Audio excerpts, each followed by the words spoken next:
Walking out on the covenant of God. God's orders: go to the royal palace and deliver this message.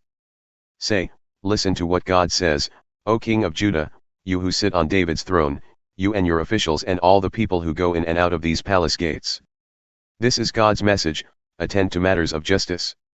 Set things right between people. Rescue victims from their exploiters. Don't take advantage of the homeless, the orphans, the widows. Stop the murdering. If you obey these commands, then kings who follow in the line of David will continue to go in and out of these palace gates mounted on horses and riding in chariots, they and their officials and the citizens of Judah. But if you don't obey these commands, then I swear, God's decree, this palace will end up a heap of rubble. This is God's verdict on Judah's royal palace: I number you among my favorite places, like the lovely hills of Gilead, like the soaring peaks of Lebanon. Yet I swear I'll turn you into a wasteland, as empty as a ghost town. I'll hire a demolition crew, well equipped with sledgehammers and wrecking bars, pound the country to a pulp and burn it all up. Travelers from all over will come through here and say to one another, why would God do such a thing to this wonderful city? They'll be told, because they walked out on the covenant of their God, took up with other gods and worshipped them. Building a fine house but destroying lives?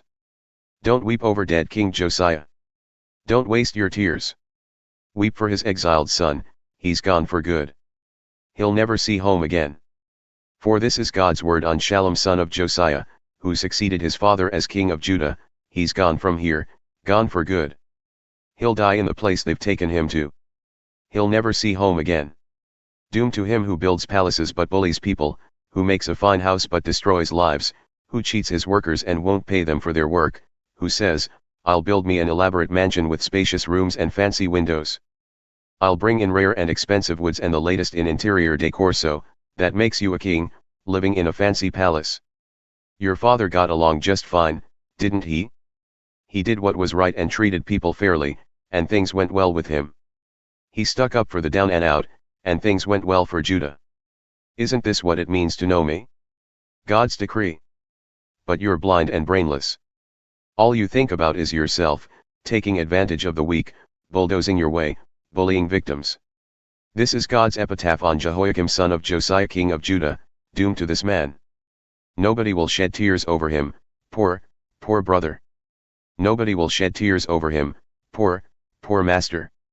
They'll give him a donkey's funeral, drag him out of the city and dump him. You've made a total mess of your life.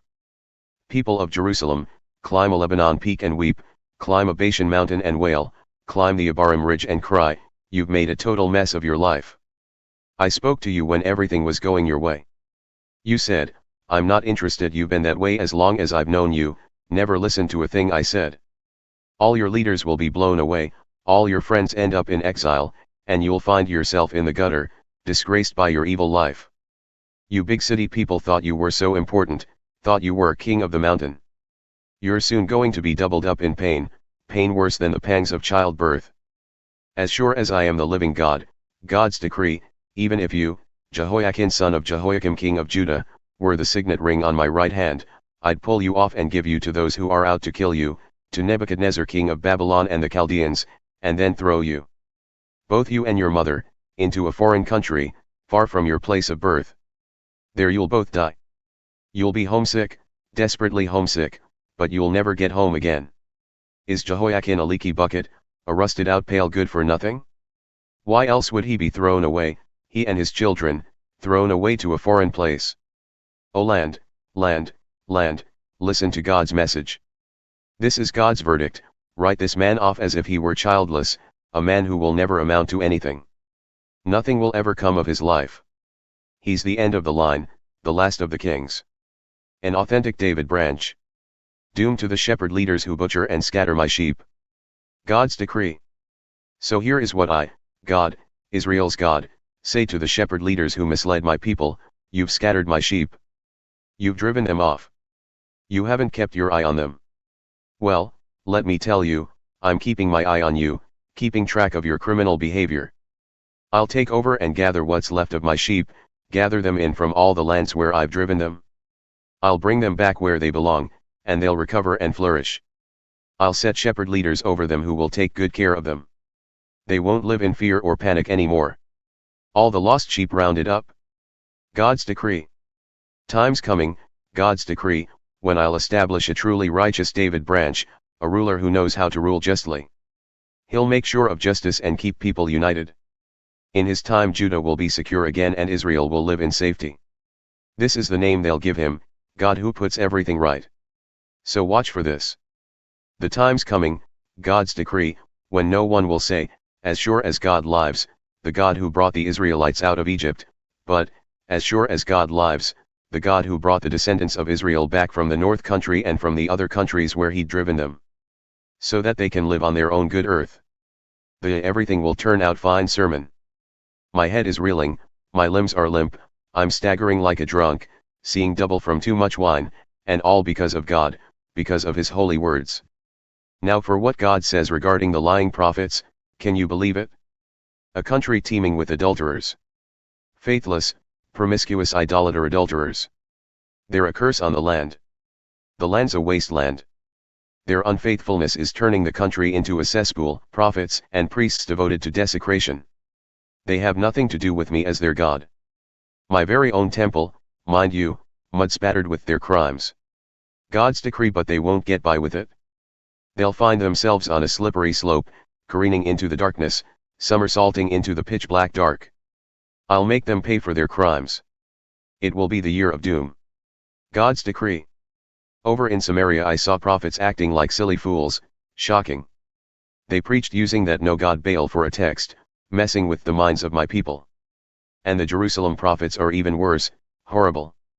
Sex-driven, living a lie, subsidizing a culture of wickedness, and never giving it a second thought. They're as bad as those wretches in old Sodom, the degenerates of old Gomorrah. So here's the message to the prophets from God of the angel armies, I'll cook them a supper of maggoty meat with after-dinner drinks of strychnine. The Jerusalem prophets are behind all this. They're the cause of the godlessness polluting this country. A message from God of the angel armies, don't listen to the sermons of the prophets. It's all hot air. Lies, lies, and more lies.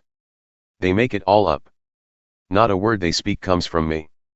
They preach their everything will turn out fine sermon to congregations with no taste for God, their nothing bad will ever happen to you sermon to people who are set in their own ways.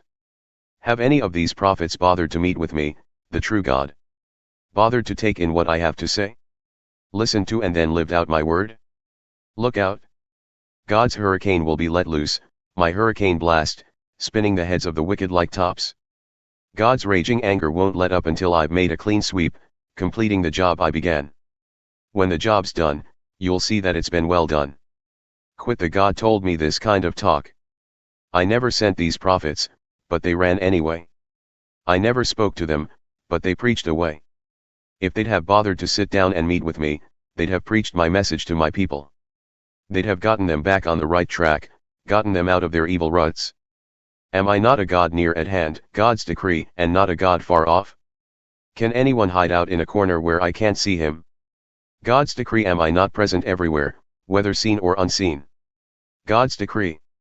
I know what they're saying, all these prophets who preach lies using me as their text, saying I had this dream. I had this dream. How long do I have to put up with this? Do these prophets give 2 cents about me as they preach their lies and spew out their grandiose delusions? They swap dreams with one another, feed on each other's delusive dreams, trying to distract my people from me just as their ancestors were distracted by the no-God Baal. You prophets who do nothing but dream, go ahead and tell your silly dreams. But you prophets who have a message from me, tell it truly and faithfully. What does straw have in common with wheat? Nothing else is like God's decree. Isn't my message like fire?